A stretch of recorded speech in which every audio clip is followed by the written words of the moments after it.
Good morning mga ka-Premio. Nandito po tayo ngayon sa Yamaha Premio General Santis. For today's video guys ay may update na po tayo sa bagong Aerox Standard. Yan siya guys. Yan ang itsura niya. Same. Yes guys. Disc brake ang sa harap at saka sa likod na siya guys.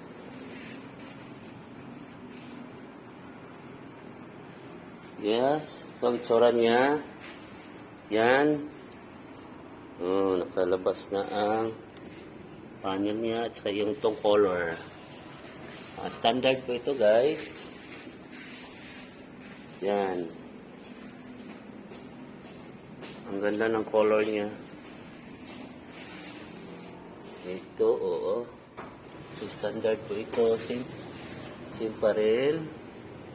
May curve na. Yan. Teka, ang cash po niya nito is nasa 125,000.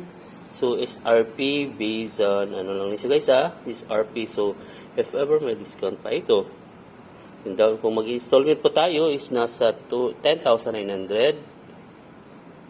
Yung monthly niya sa 12 months, 11,050.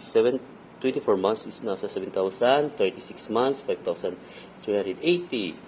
And if dito kayo sa office magbabayad ay magre-rebate pa tayo ng 200. So, ang specs niya is nasa 5.5 fuel tank capacity. 5.5 pa rin. Yun siya guys. So, ayun. Naka-Yamaha Y-Connect pa din siya. At the same time, may ano pa rin siya.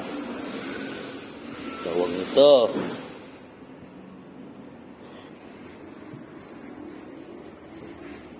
At saka may hazard. And yung menu niya nasa harapan na. Yan. Yung Visa Vito na hindi pa ganito. Ngayon, ganito na para sa NMAX na rin siya style. So, cute siya tingnan guys. Pinaliit lang nila. So, yan ang update natin guys. Thank you for watching everybody. And don't forget to subscribe my YouTube channel. If nagustuhan mo, thank you very much. Bye-bye. This is Kawachap Boy.